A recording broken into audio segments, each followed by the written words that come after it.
When Blade Runner hit theaters in 1982, most audiences didn't realize they were watching the blueprint for every dystopian sci-fi world that followed. A neon-soaked detective story built out of rain, smoke, and existential dread. Director Ridley Scott's vision hides layers of symbols, secrets, and details so subtle you need multiple lifetimes, or at least multiple rewatches to catch them all. These are 20 hidden details you completely missed in Blade Runner. Number 1. Deckard's apartment wasn't just designed, it was resurrected. The interior was modeled after Ennis House, a Mayan revival masterpiece designed by Frank Lloyd Wright in Los Angeles. Ridley Scott didn't choose it for beauty, he chose it for weight. He wanted the geometric patterns to feel ancient and oppressive, a visual hint that Deckard's world is built on the ruins of the past. Every wall carried history, every shadow suggested decay. The apartment wasn't a home, it was a tomb dressed in concrete and light, where a man lived without realizing he might not be entirely human. Scott shot it with low angles and harsh lighting to make the space feel like it was closing in, and it worked. The architecture didn't just frame Deckard, it buried him. Number 2. The eerie owl perched in Tyrell's headquarters has glowing eyes because it's entirely artificial. In the film's world, real animals are virtually extinct, replaced by synthetic replicas so convincing that most people never notice. The owl's unsettling stare is the first subtle clue that Tyrell's empire doesn't just create replicants, it replaces nature with machinery. The bird doesn't blink, it doesn't move naturally, and if you're paying attention, you realize the entire ecosystem has been monetized, controlled, and sold back to humanity as a product. Scott placed the owl in the background deliberately, never calling attention to it. He wanted viewers to feel something was wrong before they understood why, and that wrongness, that quiet horror of a world where even animals are fake, sets the tone for everything that follows. Number 3. In one brief shot during the crowded street market sequence, a vendor's eyes flash with the unmistakable replicant glow. He's never mentioned in the script, he has no lines, he's just there, standing among humans, invisible in plain sight. Ridley Scott sprinkled random replicants throughout the background of Blade Runner, anonymous and unidentified. The message was clear and terrifying. The city is full of artificial people and no one notices. They sell noodles, they drive taxis, they walk past Deckard without ever being tested. Scott wanted the audience to question every face in every crowd, because if one vendor can be a replicant, how many others are hiding in the neon rain? And if they're that invisible, what does it mean to hunt them? Number 4. Ridley Scott used a special lighting technique called the Schuften process to create a red glint in the eyes of replicants. The effect appears during emotional moments, symbolizing their artificial soul burning through the surface. Even Rachel's reveal is foreshadowed by her glowing eyes long before Deckard confronts her with the truth. Scott wanted a visual marker, something the audience could recognize once they knew what to look for. Watch closely during Rachel's first scene in Tyrell's office. Her eyes glow faintly as she looks away, a moment so brief most viewers miss it entirely, but once you see it, you can't unsee it. And suddenly, the film becomes a hunt not just for Deckard, but for the audience trying to spot who's human and who's not. Number 5. Gaff's final origami unicorn isn't a random choice. It's a direct reference to Deckard's dream sequence, the one where a white unicorn runs through a misty forest. The problem is, Deckard never told anyone about that dream, so how does Gaff know? The implication is devastating. Gaff knows Deckard's memories because those memories were implanted, and if his memories are fake, then Deckard himself might be a replicant, programmed with a past that never happened. It's a plot twist hidden in folded paper. Scott never confirms it outright. He just leaves the unicorn on the floor, lets the audience pick it up, and forces them to question everything they've watched. Because if Deckard is a replicant, then the hunter and the hunted were never different. They were always the same. Number 6. To make the genetic engineering lab feel clinical and uncomfortable,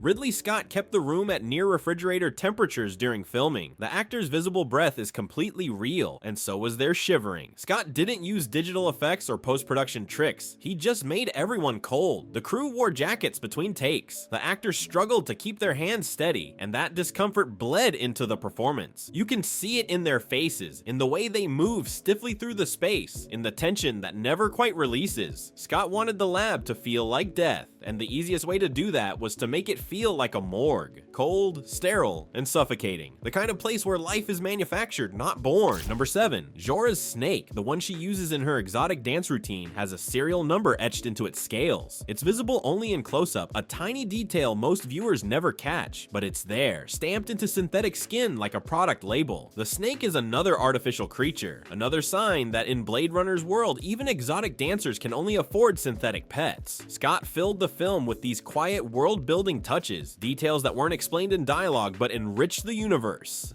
The snake doesn't matter to the plot, but it matters to the atmosphere. It's one more reminder that nature has been replaced, cataloged, and sold. The serial number itself reads like a VIN on a car, reducing a living creature to inventory. And in a city where everything is fake, even beauty is a transaction. Number 8. The giant billboards towering over Los Angeles, Atari, Pan Am, Coca-Cola weren't chosen randomly. Ridley Scott called them future fossils, hinting that mega brands outlive civilizations. By 1982, these companies represented unstoppable corporate power, symbols of American dominance and technological progress. Scott placed them in the skyline deliberately, glowing above the decay, suggesting that while humanity crumbles, the corporations endure. It was prophetic. Pan Am collapsed less than a decade later. Atari became a relic, but the idea that brands could become more permanent than the people who built them, that became the foundation of every cyberpunk world that followed. Scott wasn't predicting the future, he was diagnosing the present, and the neon logos burning through the rain were both warning and epitaph. Number 9. The infamous enhanced sequence, where Deckard zooms, rotates, and pulls impossible detail from a photograph, wasn't movie magic. The computer interface used actual early image processing software developed for scientific analysis. Scott wanted the technology to feel grounded, not fantastical. He consulted with programmers and engineers to make the interface look like something that could exist, even if the results were exaggerated. The scene became iconic, parodied endlessly in films and TV shows. But at the time, it was Scott's attempt to blur the line between science fiction and science fact. He wanted viewers to believe this world was just a few steps ahead of their own, and in doing so, he accidentally created one of cinema's most referenced tech moments, a scene that looked absurd but felt disturbingly possible. Number 10. Actor Rutger Hauer rewrote his final speech the night before shooting. The original script had Roy delivering a longer, more technical monologue about his experiences, but Hauer felt it was too cold, too detached, so he condensed it, stripped it down, and added the now legendary line, "like tears in rain." He brought it to Ridley Scott the next morning. Scott read it once, looked up, and said,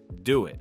One take, no rehearsal. Just Hauer sitting in the rain, dying in front of Harrison Ford, delivering one of the most iconic lines in film history. A line created by the actor, not the script. A line that turned a villain into something tragic, something human. And when the scene wrapped, the crew stood in silence, because they knew they'd just witnessed something that would outlive them all. Number 11. Each origami piece Gaff leaves behind reflects Deckard's emotional state. The chicken represents cowardice, mocking Deckard's hesitation. The man with an erection references his growing feelings for Rachel, a crude but pointed observation, and the unicorn, as we've seen, reflects his identity, his hidden nature. Gaff is basically narrating Deckard's life without speaking, using folded paper as commentary. Actor Edward James Olmos developed the origami habit himself, practicing between takes and creating each piece on camera. Scott loved it so much he wove it into the narrative structure, turning a character quirk into a thematic through line. Olmos spent hours learning the precise folds, ensuring each piece could be made quickly and smoothly during actual takes. The origami became a language without words, a way for Gaff to communicate what he knows but won't say aloud. Gaff doesn't need dialogue. His hands do the talking, and every piece he leaves behind is both clue and accusation. Number 12. Replicants were programmed with a deep survival instinct, a core directive to preserve their own existence at all costs. But in Roy Batty's final moment, he transcends it. He catches Deckard's hand as he falls, pulling him back from death. Not because he has to, because he chooses to. It's the ultimate proof of his humanity. Roy has watched his friends die. He's murdered his creator. He's fought against his own mortality with rage and desperation. But in his last breath, he chooses compassion over violence. He saves the man who was sent to kill him. The white dove he releases as he dies wasn't in the original script either, added by Hauer as a symbol of his soul departing. And in doing so, he proves that the line between human and replicant was never about biology. It was about choice. And Roy made his. Number 13. Tyrell sees himself as a god, so his headquarters resembles a high-tech pyramid, a symbol of ancient power and immortality. The design wasn't accidental. Scott modeled the interior after Egyptian temples, with towering columns, elevated platforms, and lighting that mimics the sun rising behind stone. Tyrell sits at the top, literally above everyone, surrounded by symbols of divinity. He's built an empire on creating life, and he's positioned himself as the architect of a new humanity. The production designers studied photographs of actual pharaoh burial chambers to capture the sense of divine authority. Every angle in the room points upward, forcing visitors to look up at Tyrell as if approaching a throne in the clouds. But the pyramid is also a tomb, and when Roy confronts him, when the creation destroys the creator, the symbolism completes itself. The god falls, the temple remains, and the system that built him continues without pause. Number 14. The machine has a blinking eye, metallic ribbing, and a breathing-like hiss. Its design mimics a symbiotic organism, a tool that feels almost alive as it judges what humans and replicants cannot. Scott wanted the device to feel alien and intimate, something that invades personal space and forces vulnerability. The eye tracks movement, the bellows pulse. The whole apparatus seems to breathe alongside the subject. Special effects supervisor Douglas Trumbull designed it to look both organic and mechanical, like something grown in a lab rather than assembled in a factory. The sounds it makes were recorded from actual medical equipment, giving it an unsettling clinical authenticity. It's not just a lie detector, it's a mirror, and what it reflects isn't truth. It's the boundary between human and inhuman, measured in pupil dilation and emotional response. A test that doesn't prove humanity, it just exposes what we're willing to hide. Number 15. The crowded Los Angeles streets were constructed using old models, broken props, and leftover materials from Close Encounters of the Third Kind. Scott repurposed everything he could find, building a city literally from cinematic junk. The neon signs, the steam vents, the layered streets, all cobbled together from discarded pieces of other worlds. It gave the city a texture that CGI could never replicate. Every surface had history, every corner had weight, and the result was a world that felt lived in, broken, and real. Model makers spent months gluing together pieces from toy kits, airplane parts, and architectural scraps to create the miniature cityscape. Some buildings were made from circuit boards and computer chips, creating an accidental prophecy of technology consuming the landscape. Scott didn't build Blade Runner's Los Angeles. He excavated it from the ruins of other films, and in doing so created something that felt older and stranger than anything around it. Number 16. The flickering neon reflections and constantly shifting shadows weren't random. They mimic EEG patterns, the electrical activity of a brain under stress. As Deckard loses certainty about his identity, the lighting grows more chaotic, more unstable. Scott worked with cinematographer Jordan Cronenweth to create a visual language of doubt, using light to represent Deckard's unraveling sense of self. The apartment doesn't just house him, it reflects him. And as the film progresses, as the walls close in and the memories fracture, the light itself becomes unreliable. Cronenweth used Venetian blinds to cast shadows that shift and break apart like fragmented thoughts. The color temperature changes from scene to scene, warm amber fading into cold blue, mirroring Deckard's emotional descent, a space that shifts and flickers like a mind coming apart. Because in Blade Runner, the environment isn't just setting, it's psychology made visible. Number 17. The photograph Deckard keeps on his piano has odd lighting inconsistencies, impossible shadows, and reflections that don't match the scene. It's meant to look slightly wrong, subtly artificial. Scott instructed the prop department to deliberately distort it, suggesting the memory behind it may be implanted. Most viewers never notice, but once you see it, the photograph becomes another clue, another thread in the film's web of doubt. Because if Deckard's memories are fake, if the photos themselves are lies, then who is he? And if he can't trust his own past, what does that make him? The photograph was actually created by layering multiple images together, intentionally creating visual contradictions that the eye senses but the mind can't quite identify. The photo doesn't answer, it just sits there, glowing under neon light, a beautiful forgery in a world built on them. Number 18. Ridley Scott used constant rain to make the world feel claustrophobic, dirty, and suffocating. The never-ending downpour symbolizes decay, a world slowly washing itself away. It wasn't just atmosphere, it was theme. The rain hides things, it obscures faces, it makes everything slick, uncertain, impossible to grasp, and it never stops. No matter where the characters go, no matter what they do, the rain follows. Relentless, unforgiving, a visual representation of time running out, of lives dissolving into the dark. Scott drenched every frame in water, and in doing so, created one of cinema's most iconic visual signatures. Because Blade Runner doesn't just look like the future, it looks like the future drowning. Number 19. Ridley Scott originally wanted the film to end with Deckard closing the elevator door, leaving everything ambiguous, unresolved, drowning in doubt, but the studio demanded a happy ending. They forced Scott to add a brighter conclusion, using leftover aerial footage from The Shining to show Deckard and Rachel escaping into open countryside. Scott hated it, he fought it, he lost. The theatrical version ends with hope, with escape, with a possibility of freedom, but Scott never believed it. Years later, he released the final cut, removing the studio-mandated ending and restoring his original vision. Now the film ends in shadow, now it ends with doubt, and now it feels complete. Because Blade Runner was never meant to offer escape. It was meant to trap you inside the question. Number 20. When Deckard and Rachel step into the elevator, the camera lingers on a fading skyline. The light dims over them, casting long shadows, pulling darkness across the frame. Scott later said the image was intentional. They don't outrun their lifespans. The ending isn't escape, it's postponement. Rachel is a replicant with a limited life. Deckard, if he's human, is aging in a world that no longer values him. And if he's a replicant, his clock is already ticking. The final shot doesn't promise freedom, it promises time running out. And the screen fades to black, not with hope, but with the weight of inevitability. Because in Blade Runner, no one escapes. They just run until the rain catches up. 40 years later, Blade Runner is still revealing new clues. A neon noir masterpiece that rewards every new pair of eyes. From secret replicants in the background to prophetic world building embedded in every frame, this film never stops evolving. It wasn't just science fiction, it was a vision of the future built from the ruins of the past, where humanity and artificiality blurred until the line disappeared entirely. Ridley Scott didn't just make a movie, he built a world so dense, so layered, so alive with hidden meaning that we're still finding pieces of it decades later. Which detail blew your mind, and which sci-fi classic should we decode next?